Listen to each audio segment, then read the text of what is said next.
So a while back I made a video that had some tips and tricks for beginner, intermediate, and advanced level saxophone players, to give some tips and tricks to help kind of improve and some things to work on. And in this video I wanted to go more in depth on the beginner level tips and really get into the fine details of some of them.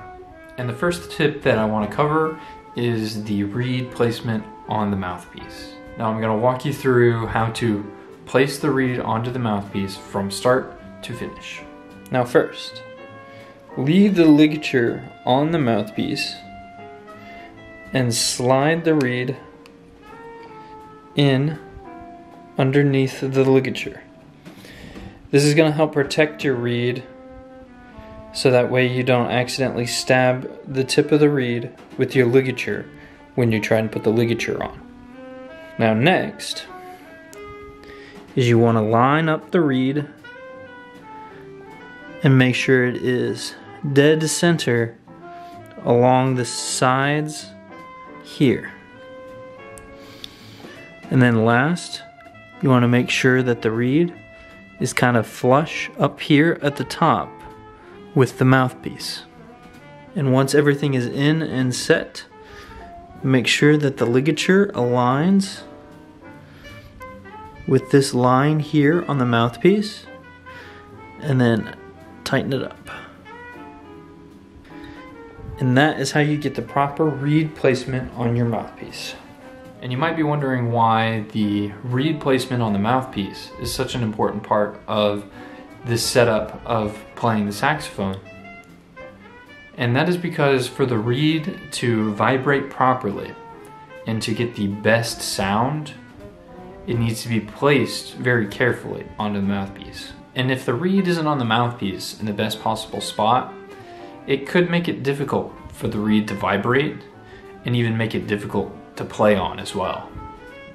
So that's why it's so important to make sure that you take care when placing your reed onto your mouthpiece. And the next topic I covered in the last video was about how to make a jazz or a classical saxophone embouchure. And I'm going to go more in depth in that, but I wanted to start with the characteristics that make a good embouchure in general. And the first part of that is making sure that you take in enough mouthpiece. I know a lot of times you may want to take in only about this much. I see it happen a lot with people only taking about this much mouthpiece in, playing on just the tip of the mouthpiece. And now that's going to be pretty difficult, and the reed isn't going to be able to vibrate very well, and your tone's going to be a little bit difficult and hard to control. So you want to take in a proper amount of mouthpiece whenever you're setting up your embouchure. So you want to take in enough mouthpiece to make sure that the reed has enough space in your mouth to vibrate as well. And now the next part of creating a good embouchure is making sure your corners are nice and firm. So whenever you put your mouthpiece in your mouth, make sure that these corners right here are nice and tight and sealed, so that way air isn't escaping outside on the sides of your mouth whenever you're playing, and that all the air goes directly into your mouthpiece. And then the last piece of advice for creating a good embouchure is to make sure not to bite down too much with your bottom lip. If you bite down too much with your bottom lip, it's going directly into the reed. And that could, in turn, make it difficult for the reed to vibrate, as I've said before. And beyond that, it will just hurt your lip in general. It will tear it up with your bottom teeth. So make sure not to bite down too much with your bottom lip, so that way the reed has plenty of space and no difficulty vibrating to create the best possible tone. Now let's get more in depth between the jazz and the classical embouchure. If you want the too long didn't read, essentially the jazz embouchure is going to be a little bit more loose than the classical saxophone embouchure, which is going to be a little bit tighter. Now the biggest differences between the classical and the jazz saxophone embouchure are going to be, one, the placement of your bottom lip and how far they go over your bottom teeth, and then the general amount of tension, I would say, that goes into one or the other. And your classical saxophone embouchure is going to generally be more tight and more controlled, where your jazz saxophone embouchure is going to be a little bit more soft or loose. Now, the looseness that I mentioned in your jazz saxophone embouchure versus classical is going to be defined by your bottom lip and its placement. That's going to give it the feel of being looser or tighter. It's not based on how tight and firm you keep your corners and how much mouthpiece you take in. It's all going to be kind of based on this bottom lip. So let's define the lip placement of the classical saxophone embouchure. So with the classical saxophone embouchure, your bottom teeth, you're going to want to place them about where the color of your lip meets the color of your skin, and that's where your lip will rest. And so if you hold that, you can feel that it's a little bit tighter just because of how far your bottom lip has to go into your mouth.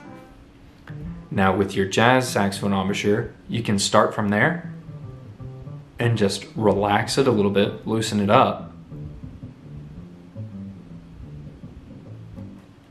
so that way your bottom teeth are resting kind of underneath your lip, and that is going to define your jazz embouchure. And you'll notice when I did that, rolling my bottom lip out to relax it, the rest of my mouth didn't change. It was just the placement of that bottom lip that is going to change.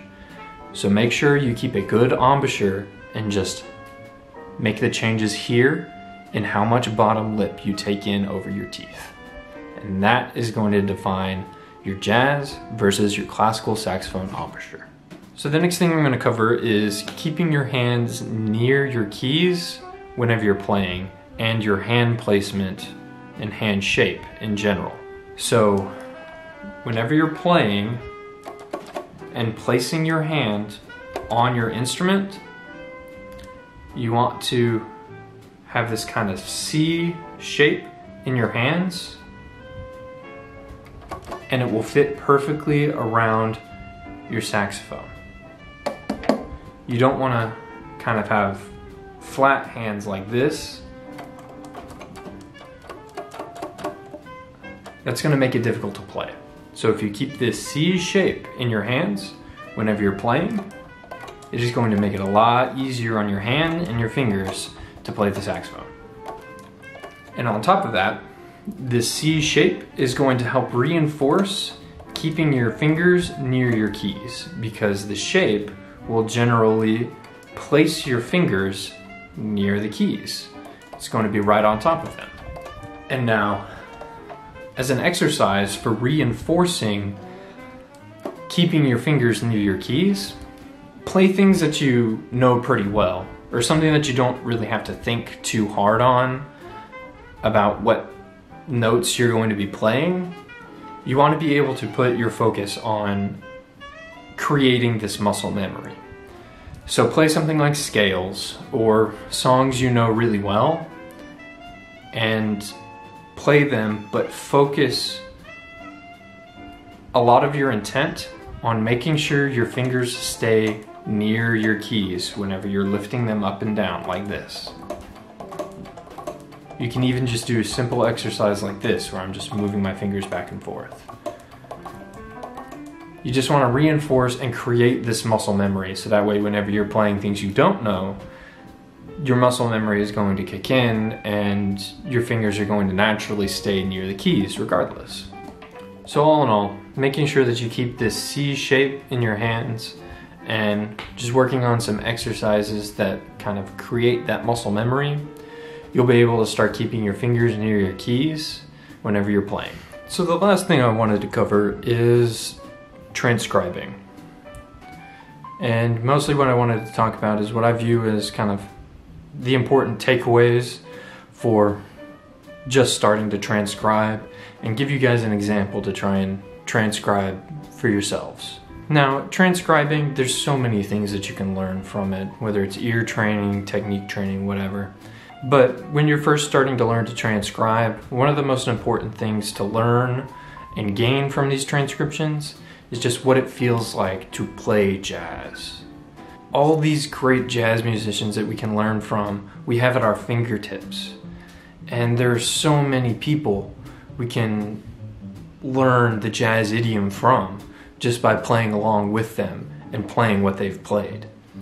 So that's one of the biggest takeaways, to just get to playing what these guys were playing and really know what it feels like to play jazz. Beyond that, like I mentioned before, it's great ear training and technique training. So if you're trying to get your technique and your ears up, transcribing is a great way to get started, because I can guarantee you these guys are going to be playing things that you've never played before, and so your fingers are not going to be used to doing the things that they're doing, and it's going to be a great lesson for you. And then ear training, I mean, obviously, just learning to play things by ear isn't exactly easy.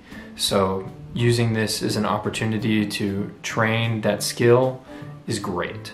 As for an example for you guys, the first ever solo that I got asked to transcribe in my saxophone lessons whenever I was first learning to play jazz and asked to transcribe was this solo by Cleanhead Vinson off the song Kidney Stew Blues.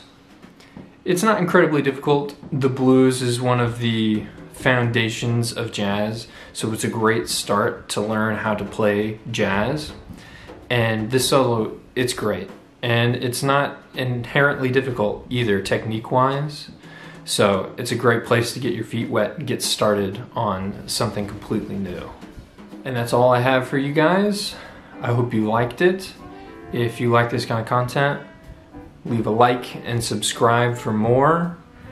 And if you want to help out in other ways, I have my Patreon page. The link will be down in the description below. And if you like these kind of videos and want to see more of them, leave me a comment so I can know to make more of them for you guys. And that's all. Happy practicing.